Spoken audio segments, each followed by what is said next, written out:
This video is presented by Western and Southern Financial Group, a game plan for your financial future. Every great team starts with a strong foundation, and your future should too. With life insurance built like a championship roster, Western and Southern helps protect what matters most so you can focus on winning today while planning for tomorrow. Whether you're just starting out your journey, building your dynasty, or ready to retire like a champion, Western and Southern has the right play for your life stage. Visit westernsouthern.com to get your free life insurance quote today. Western and Southern, built to win. Panthers and the Buccaneers is the next game that we're talking about here. Obviously, this had major playoff implications, but the implications were quite funny because Tampa wins this game by a score of 16-14, and yet the Panthers are the ones who win the division because of what happened in the Falcons game, which we'll get to here in a second. But the top 5 graded players that we had for the Tampa Bay Buccaneers in this game, poetic. Folks, poetic.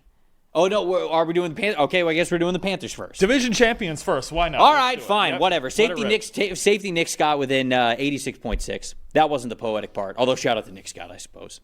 Don't know if he's into poetry. Wide receiver Tetron McMillan with a 79.8. Tight end Tommy Tremble with a 78.0.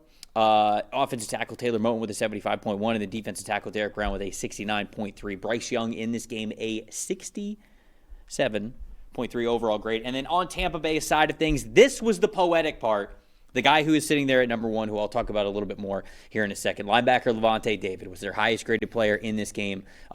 What a lot of people assume to be the last game of his, in my opinion, Hall of Fame NFL career. He earned an 84.0. Tristan Wirfs had an 83.7 right behind him. Tight end Cade Otton had a career day, an 83.3 overall grade. Edge rusher Yaya Diaby with a 72.8. Center Graham Barton a 71.1, and then Baker Mayfield in this game a 62.8. Dalton, the weather was a big factor in this game.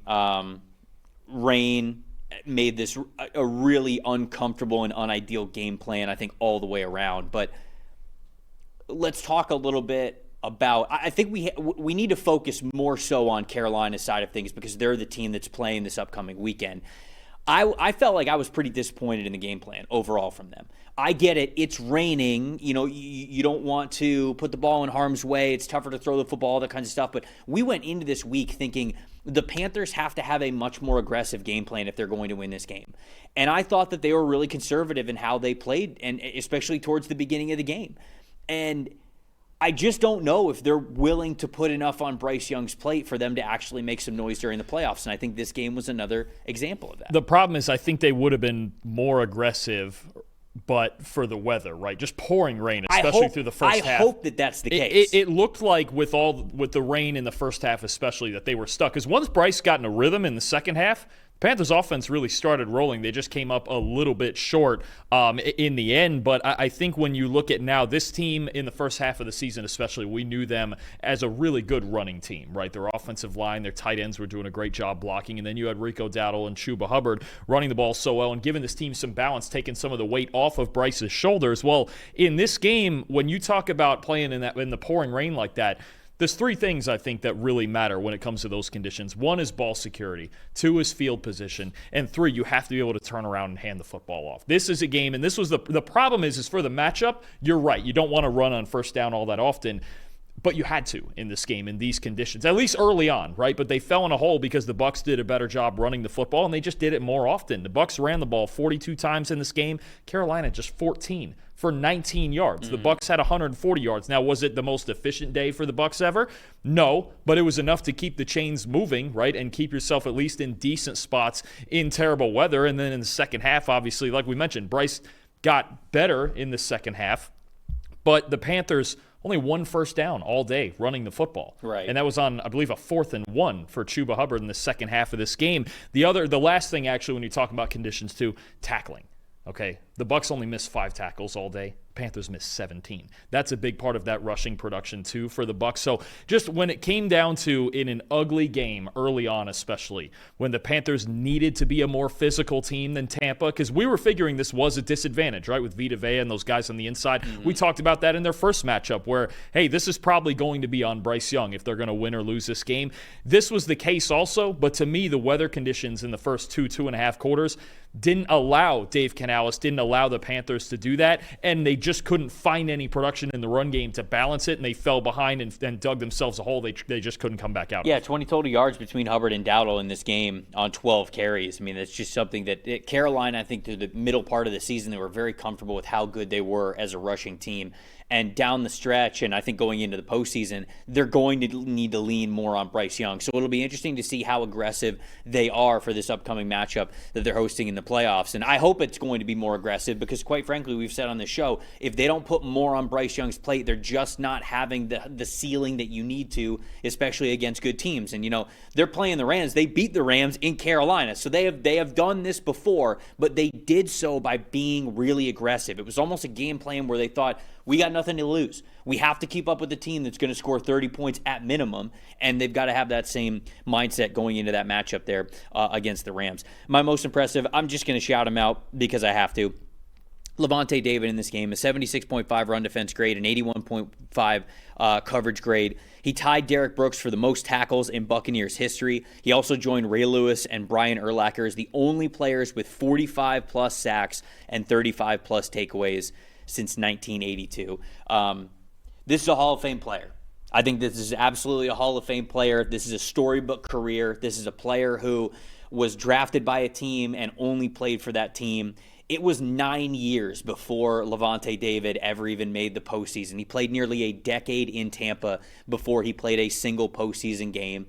He had that run to the Super Bowl and winning a Super Bowl when Tom Brady was there.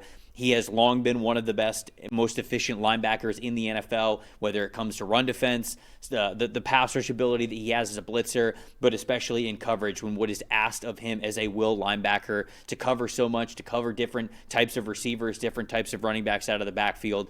He has also been such an Iron Man in playing over 200 games in his NFL career. He has played, I believe it's 215 is the final mark for him, but played in 215 games, started in 215 games. Since the moment that he was drafted, he has been a starter. And to live in the shadow of a guy like Derek Brooks, who is one of the greatest to ever play the position, especially in Tampa Bay, I think that in and of itself just makes Lavonte's career just so much more special. It's so few times that you actually have a player who is sort of thought of to be the next great something, especially when you're following up a player of Derek Brooks' caliber, and he actually lives up to it. And so shout out to Lavonte David in what we believe will be the last NFL game that he has played. If it is, it's a hell of a career, and I think it's one that should end in Canton. Certainly one of the greatest Buccaneers of all time, three-time All-Pro, only one Pro Bowl appearance, and I think that just speaks to just how underappreciated he was. He's always been this great player. It's not a hindsight, oh, look what he's done the last few years, and once Tom Brady got there, he's always been one of the best linebackers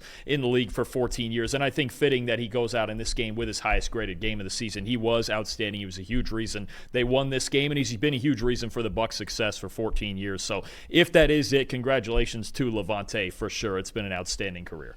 Anything else on this game? I know we'll talk a little bit more about Carolina when we get into some of the other matchups, but anything here for Carolina's side of things? Most impressive guy, just real quick, credit to Cade Otton as well. Sure. Seven catches, 94 yards, and a touchdown. It just feels funny that in the rain game, you talk about lean on the run game. You also got to have a tight end that you're very comfortable going to. Exactly. It's harder to take those shots downfield, right? Mike Evans didn't get a whole lot in this game, and Emeka Egbuka with just one catch for 8 yards. I mean, the wide receiving core that we've known Tampa Bay that just dominates every single week, seemingly. This time it was Cade Otton, the tight end, who really came through for him. It really felt like just every time they needed to move the chains, every time they really, really needed to play, Cade Otton was the guy that came through for their offense. Yeah, he was fantastic. Everyone's got takes. Numbers have truth. And the truth is, most people are betting with emotion. Sportsbooks feed on it. TikTok-roos sell it. The hype machine runs on it. That's how you lose. PFF is different. You're betting with winning data. The same data trusted by all 32 NFL teams and the sharpest minds in the game. PFF betting tools take every prop, every matchup, every angle, and run them through our custom models. Built on the best football data in the world. What comes back is your edge. Simple, sharp, and built to win. Want to go deeper? PFF puts a pro-level analytics department in your hands, giving you the same insights teams use to find every advantage. Build your game plan with matchup analysis. Project every snap, every matchup, and every edge before kickoff. Because the smartest plays start long before Sunday. Hit rates show how a player performs against their prop and against defenses built the same way. It's the data that gives you real confidence in every pick. Next, Key Insights translates PFF data into the story behind every matchup, giving you the why that powers your bets. From coverage schemes to defensive looks, it's the context that turns raw numbers into winning decisions. When you're ready to take action, filter through every prop on the market and focus on the opportunities that matter, by game, matchup, or value. Then, shop for the best available line in your area and tap your book of choice to place the bet instantly. Everyone's got takes, but now you've got truth. Bet with data, win with PFF.